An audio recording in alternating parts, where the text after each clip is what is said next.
Même si le Real Madrid a été accroché par le club mexicain d'América, 2-2, les hommes de Carlo Ancelotti ont au moins pu se rassurer sur le plan offensif, notamment Karim Benzema.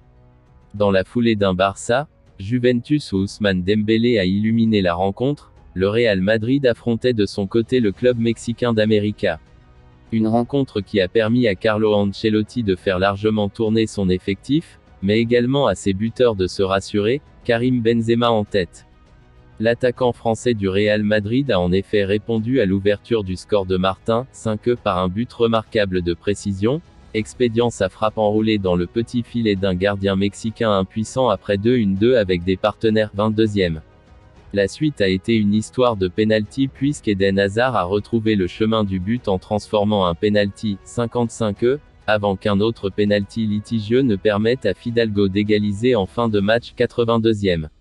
À noter qu'outre Benzema, les trois autres Français Tchouaméni, Camavinga et Mendy ont également joué. Même si le Real Madrid a été accroché par le club mexicain d'América, 2-2, les hommes de Carlo Ancelotti ont au moins pu se rassurer sur le plan offensif, notamment Karim Benzema. L'attaquant français s'est offert un magnifique but. Marco Asensio est l'un des joueurs du Real Madrid dont la continuité est en suspens. Le contrat de l'attaquant des Baléares expire en 2023 et il dispose déjà d'offres. Mais un club en fait désormais une obsession, Newcastle. L'avenir de Marco Asensio au Real Madrid reste incertain, son contrat étant à moins d'un an de son expiration. L'attaquant des Baléares pourra ensuite négocier avec n'importe quel club à partir du 1er janvier 2023. Face à cette situation, l'idée du club espagnol est de le vendre maintenant et de réaliser un bénéfice plutôt que de le garder pour le laisser partir gratuitement. Plusieurs équipes sont intéressées par les services de l'ancien joueur de Majorque, mais un club en fait une obsession.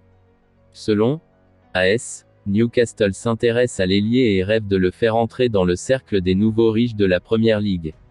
La dernière offre des Magpies pour Asensio était de 28 millions d'euros. Elle fut rejetée par Madrid, qui espère empocher 50 millions. Le Milan, quant à lui, ne le perd pas de vue. Cependant, Paolo Maldini connaît la dure réalité pour rivaliser avec la puissance financière de l'Angleterre et surtout avec une équipe rachetée par des cheikhs arabes. Vinicius, qui a été le héros du Real Madrid lors de la dernière finale de la Ligue des Champions face à Liverpool, estime que personne d'autre que le Real ne méritait plus cet ultime sacre européen.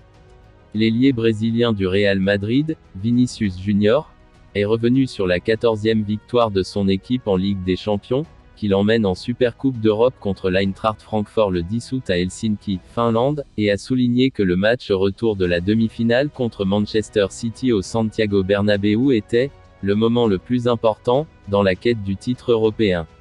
Certains matchs deviennent des montagnes russes émotionnelles et nous avons su bien les prendre lorsqu'elles étaient face à nous. En 2 minutes, Rodrigo a renversé le cours du match avec ses 2 buts qui nous ont permis d'atteindre le dernier carré de la Ligue des Champions.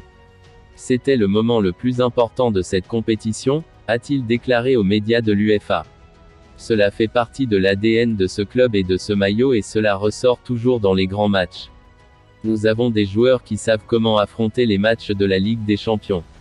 Ensuite, il y a eu la finale contre Liverpool.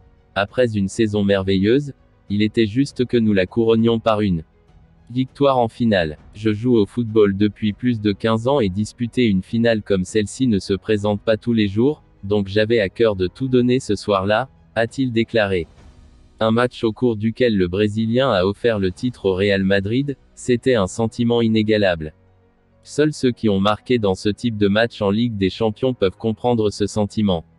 C'est indescriptible. Vous ne savez pas comment l'exprimer, comment le dire, il n'y a aucun moyen de l'expliquer. Seuls ceux qui ont connu le football et sont passés par les émotions que nous avons vécues cette saison savent combien c'est important et combien cela vous rend heureux, a-t-il rappelé.